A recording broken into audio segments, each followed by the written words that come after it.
Good evening. मैं रमला शाह छत्तीसगढ़ से उपस्थित सभी महानुभावों को मेरा प्यार भरा नमस्कार एवं बहुत बहुत धन्यवाद करती हूँ डॉक्टर हिदिस मोदी सर का एवं धन्यवाद करती हूँ ऑल पैनलिस्ट का। मुझे बहुत अच्छा लगा, मुझे टीम चैंपियन पे बोलने का मौका मिला। Thank you so much. आज का टॉपिक है प्रैक्टिस, हिंदी में बोले तो अभ्यास। प्रैक्टिस हमारे जीवन का माने भविष्य के विकसित करने के लिए आधार है। प्रैक्टिस प्रैक्टिस के हमारे एक व्यक्ति को पूर्ण बनाते हैं। प्रैक्टिस के सिवा ऐसा कोई भी ताकत नहीं है जिसे कोई भी काम में हमें महारत हासिल हो। प्रैक्टिस ही ऐसा है जो अपने हमारे अंदर जो त्रुटि है, कमी है, उसको दूर करके हमारे सफल भविष्य की ओर हमें ले जा सकता है। और यहाँ पे तो मैं ये बोलूंगी कि खेल मतलब कोशिश ऐसा करो कि आपने कभी हारा ही नहीं, ऐसा बोलते हैं। बट मैं यहाँ पे दूसरा ही बोलूंगी कि कोशिश ऐसा करो कि आपने कभी जीता ही नहीं, और खेल ऐसा खेलो कि आपने कभी हारा ही नहीं।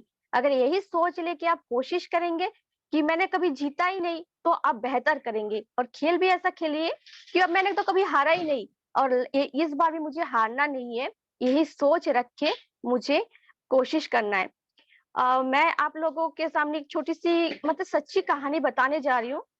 आप सभी लोग जानते हैं पहले की जो शिक्षा होती है गुरुकुल में होती थी। वहां पे बच्चों लोगों को शिक्षा ग्रहण करने के लिए भेजा जाते थे। वरदराज, वरदराज, आप सभी सोच रहे होंगे वरदराज कौन है, तो मेरी कहानी को तो सुनिएगा तो आप लोग इसका सवाल का जवाब मिल जाएगा। वरदराज नाम का एक बालक गुरुकुल में शिक्षा ग्रहण करने के लिए जाता था। वहां पे उनको शिक्षा ग्रहण करने के लिए बाकी बच्चों लोग के साथ ही शिक्षा दिया जाता था। पर वरदराज थोड़ा कम समझने वाला बच्चा था, मंद बुद्धि बच्चा था। बाकी बच्चे लोग पढ़ लिख के दूसरी कक्षा में चले जाते थे, पर वो उसी क्लास में रह जाता था। जब गुरु जी बोले, बेटा वरदराज, तुम्हारे ऊपर तो मैंने बहुत मेहनत कर ली, पर तुम्हारा तो कुछ हो नहीं रहा है। इससे अच्छा काम करो, तुम घर चले जाओ और अपने मम्मी पापा माँ बाप का सेवा करो। तो वरदराज ने मन में सोचा, शायद मेरे किस्मत में पढ़ाई लिखाई है नहीं, विद्या अर्जन करने की जो मेरी किस्मत में है नहीं। तो यही सोच लेके अपने दुखी मन से, भारी मन से घर की ओर चलने लगे।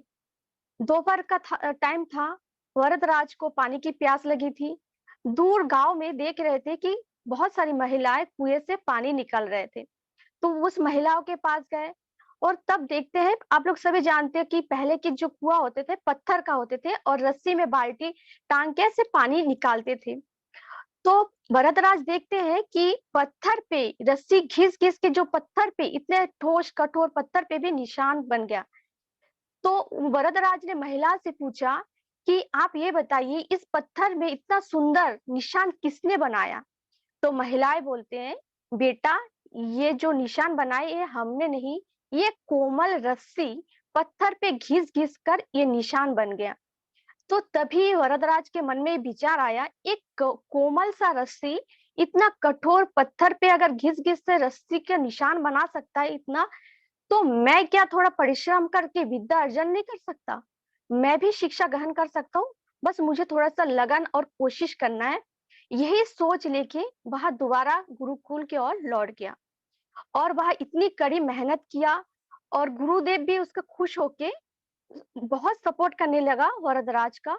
और यही वरदराज आगे चल के, आप सभी जानते होंगे, कुछ कुछ लोग जानते भी होंगे, यही मंद बुद्धि बालक वरदराज आगे चल के संस्कृत व्याकरण के महान विद्वान बना, जिसने लघु सिद्धांत कौमुदिनी, मध्य सिद्धांत कौमुदिनी, सार सिद्धांत कौमुदिनी आदि की रचना करी। तो यही जो कहानी है, ये ऐसी बहुत सारी सच्ची घटना है हमारे इतिहास में, जो हमारे जीवन को सक्सेस बनाने के लिए हमें प्रेरणा देती है। तो यही जो प्रैक्टिस है, अभ्यास है, हमारे जीवन को सक्सेस बनाने के लिए हमें निरंतर करना रहना चाहिए। अगर जिसने कोशिश करना छोड़ दिया, वो उसका जीवन वही थम गया। अगर मान लो कोई इंसान सोचते कि मैंने हार मान अगर मैंने कोशिश किया एक बार दो बार, हार मान गया, नहीं, इनफ नहीं, हमें बार बार कोशिश करना चाहिए, कभी हार नहीं मानना चाहिए। क्योंकि आप सभी लोग जानते हैं, इम्पॉसिबल नथिंग, एवरीथिंग पॉसिबल।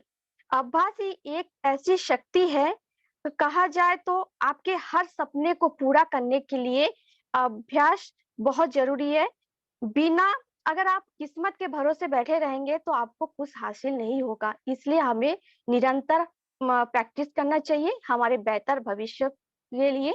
हमें हमारी इस मतलब जो लाइफ है हमारे समाज के सामने हमें एक उदाहरण बन के खड़े होना पड़ेगा क्योंकि हम इतने बड़े प्लेटफ़ॉर्म में ब्रांड एम्बेसडर बन चुके हैं।